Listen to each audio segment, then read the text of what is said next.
Hello everybody, welcome to Crafty Soup. My name is Misty, where I create with paper and photos in artful ways. Welcome to my Mystery Box Make series, where I reach into my basket of ingredients, pull out 3 surprise items, and cook up one crafty project.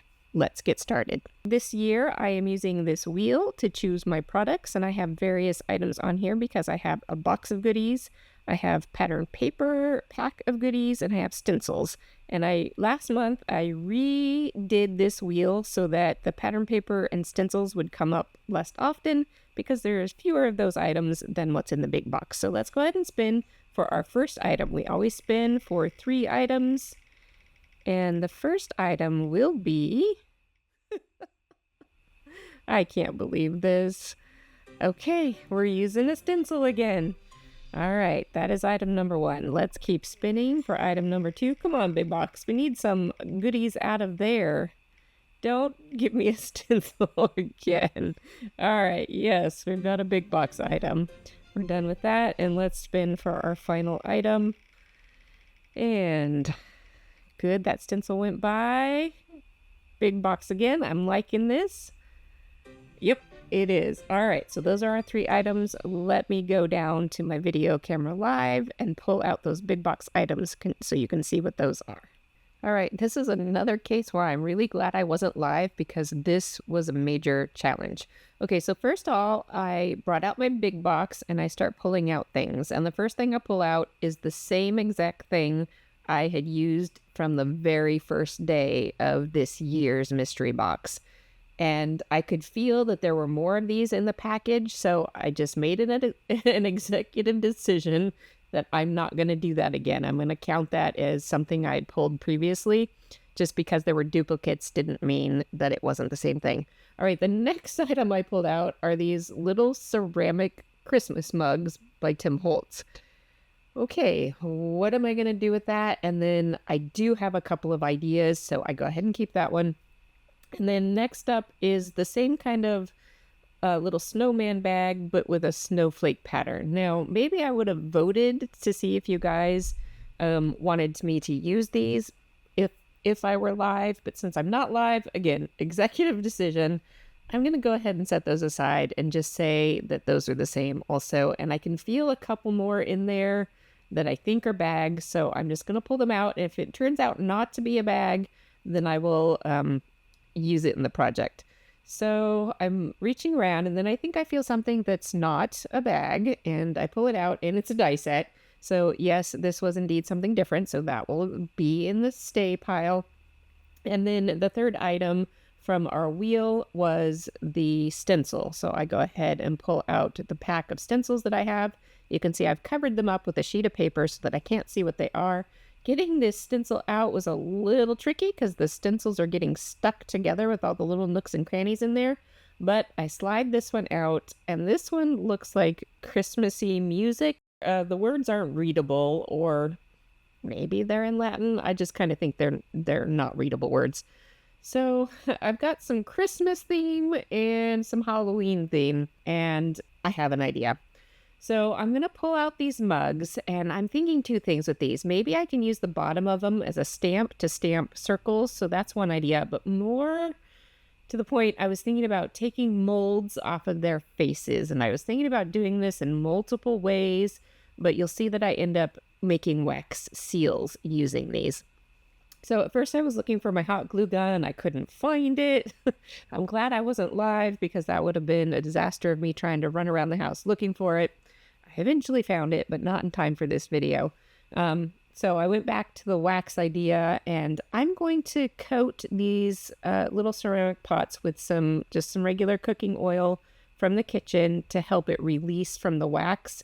Now, normally wax seals release just fine from their wax stamps, but this is a different material, and it has lots of nooks and crannies, and I'm just being extra cautious here because this is new. I am making this up. So as I give it a generous coat of oil, I have this wax kind of candle as opposed to the ones that you melt in pots. And so I'm trying to melt the wax directly onto the face and it's too hot. I can smell smoke and stuff. And so I try melting it directly onto a mat, and the wax is still on fire when it's on the mat. So I blow everything out. Safety issue. I'm going to cut this candle apart, and even though there's still wick in it, I will just fish the wick out of my little melting pot with some tweezers later, but I wanted this to be safer. So I get out the melting pot and get that going on. And again, I'm glad I'm not doing this live, because it would have been a little embarrassing to have these little fire issues happening. That's why I wanted the hot glue gun. At any rate, I clean out the wax melting pot because it had some previous gold in there, although I shouldn't have done that, because I should have just left that gold in there, because I'm using gold on this project anyway, which is the part that we're getting to next. I grabbed my paper because I'm going to create a Christmas card. I didn't say that before, but with the stencil and the Santas both being kind of Christmassy, I decided let's go ahead and make a Christmas card. I will add it to my pile of cards that I send out at the end of the year, and I'll just start now. So I wanted to add traditional red and green to this. I am just going to do a little bit of ink blending and kind of mix and match little patches, because I'm thinking the stencil will cover up a lot of it and it'll just be some background cover. But you'll see that the stencil is more open than I had in my head, and the pattern of the blotches that I'm making show through more than I expected.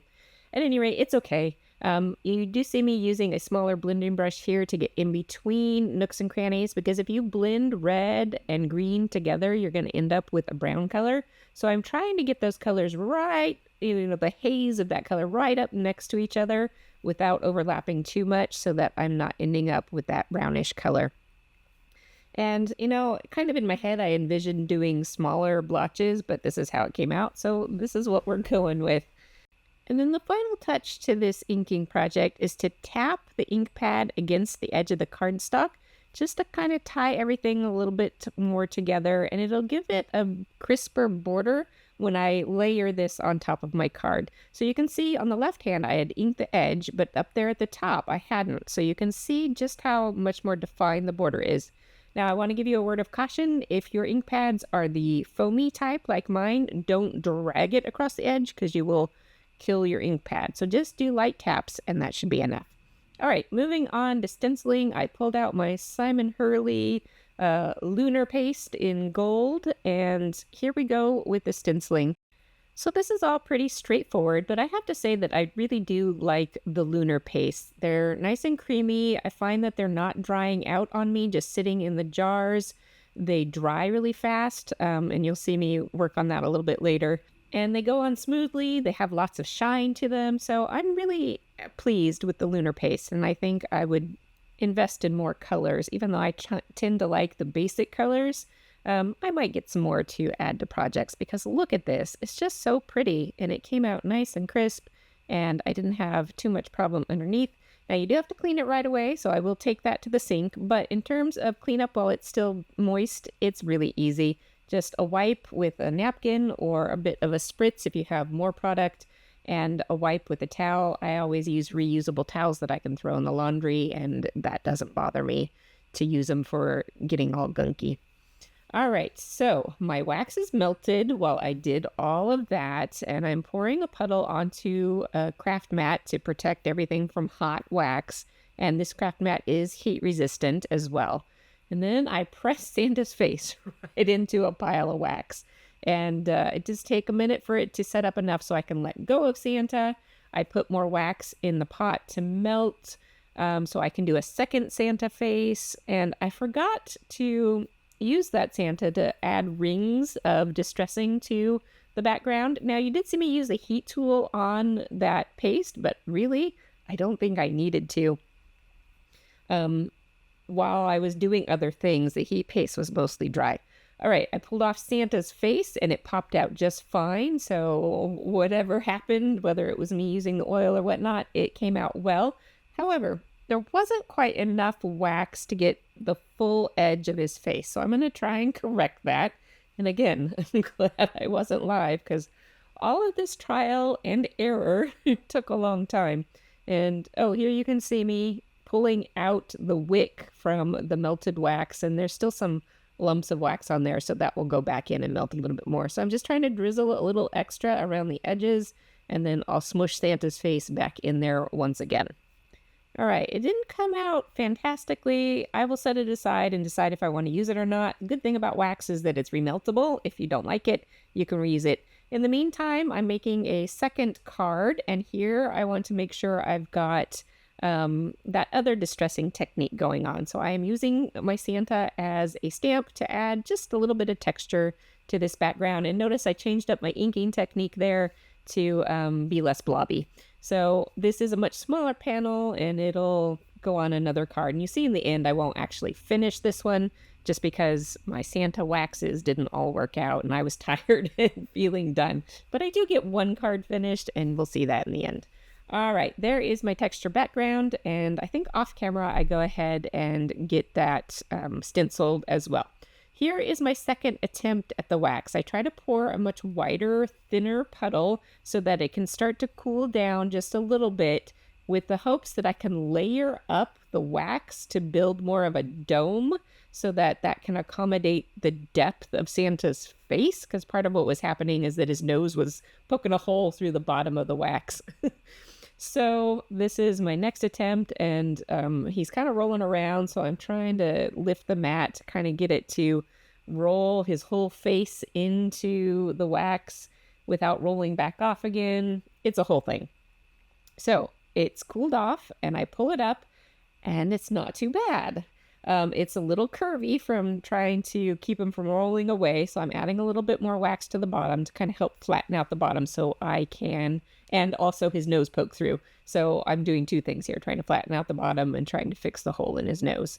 And then I'm trying a smaller petal and some other things off to the side. But at any rate, I will end up getting one good wax seal out of my Santa faces.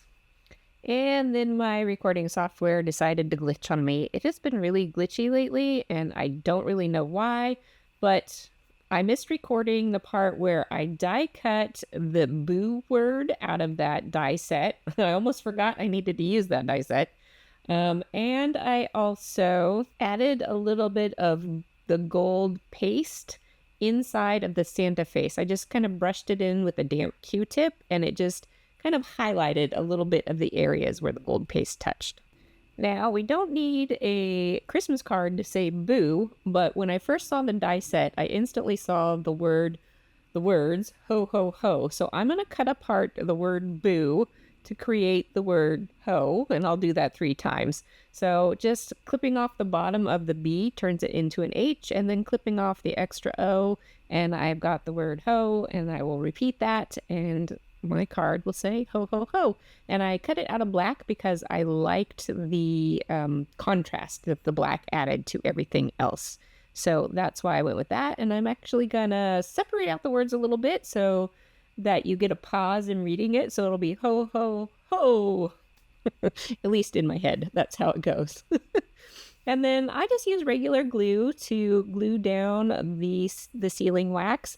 And when you tip it in a certain direction in the light, you do see Santa's face. It's kind of like a little bit of one of those 3D hologram puzzles, but if you tip it, you can see it, and it turned out pretty cute. All right, that is it for this month's Mystery Box Monday. It was a bit of a wild ride, and I'm really glad I didn't have to do this live.